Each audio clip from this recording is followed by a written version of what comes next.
Hi, I'm Bianca, and this weekend we have some guests coming over for dinner. So, question is, what do we make for dinner?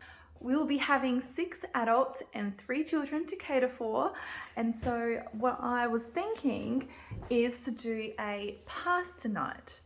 So, 2 different types of pastas and some side dishes. There's also dessert that I have to think of, which I haven't thought of, but I'm thinking apple crumble with some ice cream or some pudding. Not quite sure with the dessert just yet. However, I do want to see if I can spend just $50 on this dinner. Is it possible? We shall see. So it's been a couple of days now and I've had time to think it through, but I've come to a decision. The dinner plan will be mac and cheese and spaghetti bolognese, so our 2 pasta options, and then side dishes will have salad, garlic bread, along with some drinks, water, of course, and then for dessert, my husband will make his famous chocolate mousse. Well, it's not famous just yet, but it will be, and some apple crumble.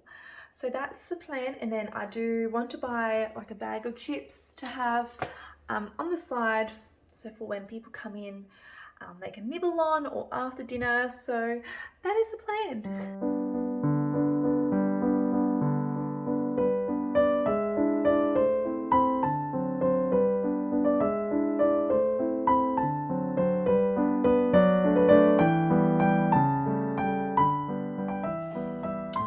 Okay, so here's the list of ingredients that I need for Saturday. And so I just checked my pantry, fridge, freezer, and these are the things that I need to buy from the shops.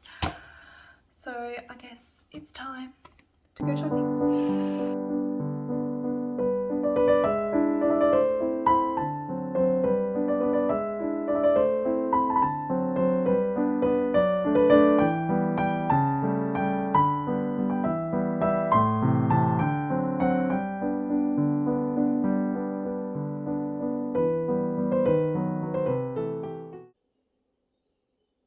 I do think I spent more than $50. If I haven't had the things that I already had at home, then definitely this will be an over $50 spend. I did think it was going to be easier than this, but I guess not.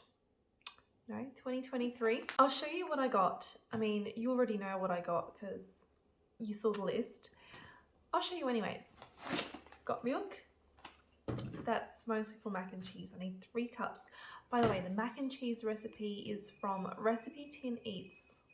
Okay, garlic bread, got mozzarella, unsalted butter. I don't know how to pronounce that. Le Gruyere. Bought Coke, pasta, more pasta, baking chocolate, chips, thickened cream, salsa,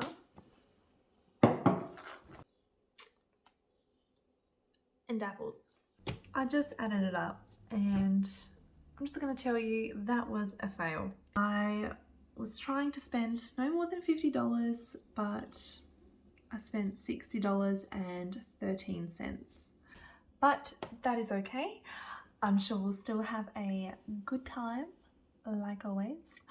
Having the fellowship with people is more important than money. I don't know if you're like me, but I've always been like this.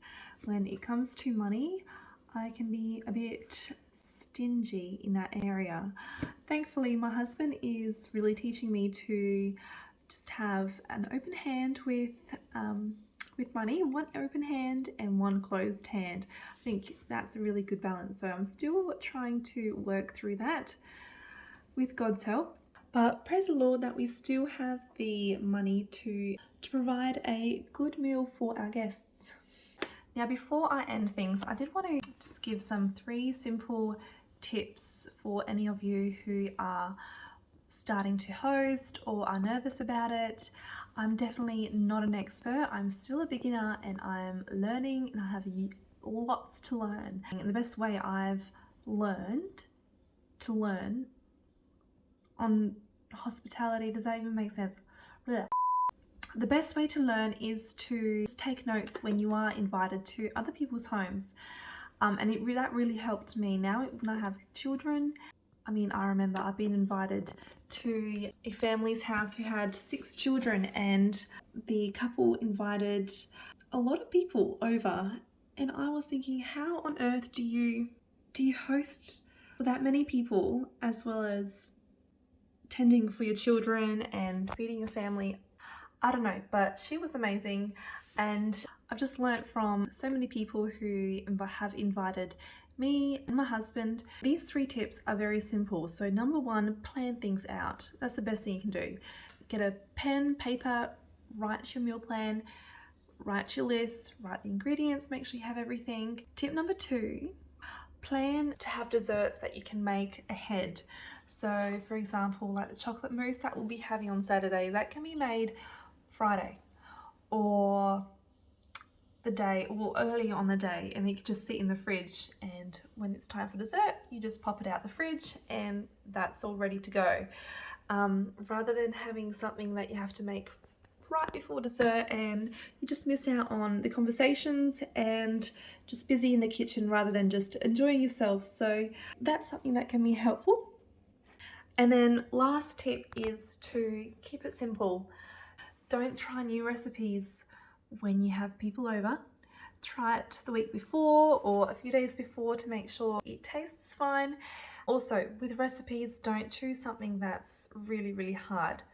People won't judge you on your types of food. I don't know what type of friends you have, but I know, and I'm assuming most people are like this, but they're just grateful that they've been invited to your place for some food and conversation, and they're not really thinking about how 5-star restaurant quality your food is.